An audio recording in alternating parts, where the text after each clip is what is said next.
Desligue o ruído e conecte-se aos factos. Temos 10 estadias num dos hotéis de luxo Alma Lusa na Comporta. 2 adultos, 2 noites. Assine hoje o Observador com até 58% de desconto e habilite-se a ganhar. Tudo em observador.pt. Horas.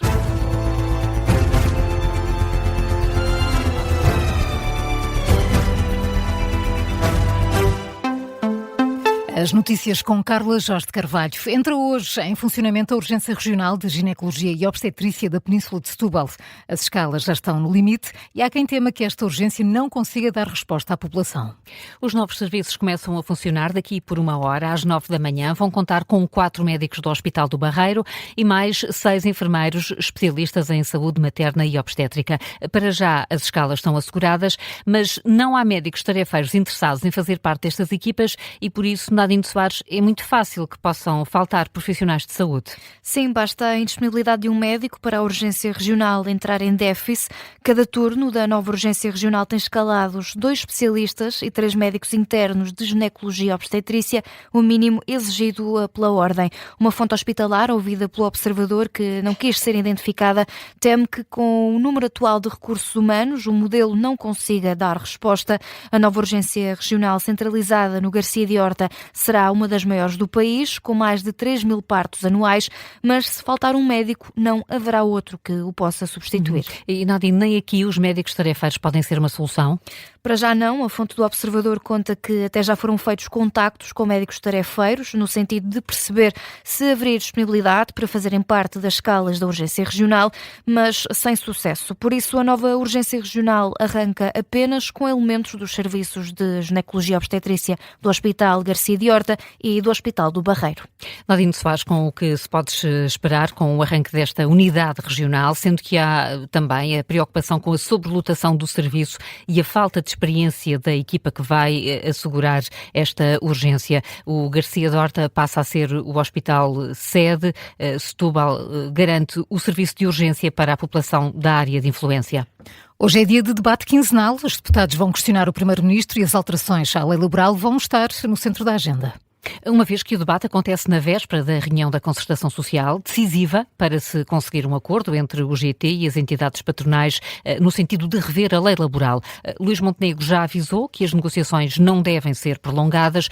Com ou sem acordo, as alterações à lei laboral vão chegar ao Parlamento e depois vão ter de passar ainda pelo crivo do novo Presidente da República. Sendo que há algumas novidades. O GT entregou uma nova proposta ao Governo que quer alterar as condições do banco de horas individual. E também o direito à jornada contínua para quem tem filhos até aos 8 anos. São pontos que a Central Sindical pretende que a Ministra do Trabalho ceda até amanhã, mas as negociações não vão ser fáceis. Os patrões consideram que estes pontos são inegociáveis. Ao Observador, uma fonte das confederações patronais considera que as propostas da UGT não têm a hipótese de ser aceitas pelo Governo, nem pelos patrões. Diz que a versão da Central Sindical está muito pior do que estava no anteprojeto. O Governo deve anunciar hoje algumas medidas estratégicas sobre a segurança rodoviária, medidas que podem passar pelo regresso da Brigada de Trânsito da GNR. Que foi extinta em 2009, na altura do governo de José Sócrates. De acordo com a TVI, essa é uma das medidas que vai ser anunciada hoje pelo Ministro da Administração Interna. Luís Neves vai anunciar um reforço do número de militares ligados à segurança rodoviária e também das operações de fiscalização. Outra das medidas deverá ser o aumento do número de radares de controle de velocidade nas 2 principais autoestradas do país, a A1 e a A2. O anúncio deve acontecer no final da tomada de posse do novo presidente da Autoridade Nacional de Segurança Rodoviária. Luís Neves prometeu agir depois de serem conhecidos os números da sinistralidade durante esta Páscoa. 20 pessoas morreram nas estradas portuguesas. É um número muito superior aos registros anteriores. Na atualidade internacional, Vladimir Putin vai visitar a China, ainda na primeira metade deste ano, anunciou hoje o chefe da diplomacia russa, Sergei Lavrov. Lavrov esteve precisamente na China, foi recebido por Xi Xi Jinping e pelo ministro chinês dos Negócios Estrangeiros. Já esta semana, Pequim tinha reforçado as relações com Moscovo, falando em apoio mútuo e sublinhando o papel estabilizador desta relação. São palavras de Sergei Lavrov. Falou-se ainda da crise no Médio Oriente, com o Kremlin a assegurar uma eventual compensação da escassez de recursos energéticos chineses na sequência deste conflito.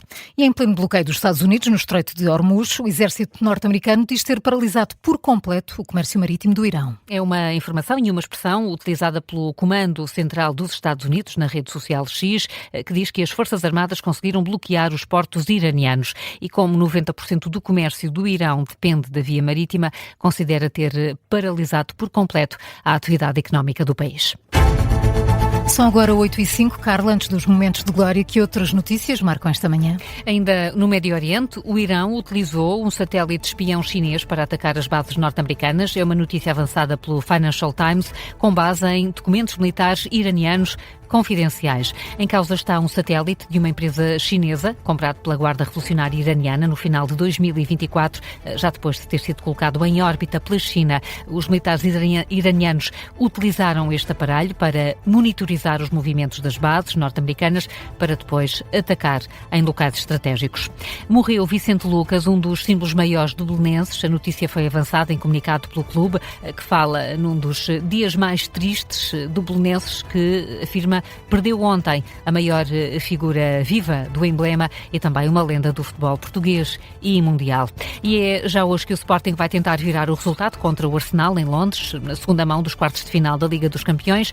Depois da derrota na semana passada em Alvalade por 1-0, uma vitória pode valer agora um lugar histórico na Liga dos Campeões. Seria a primeira vez que o Sporting marcaria lugar nas meias finais da competição.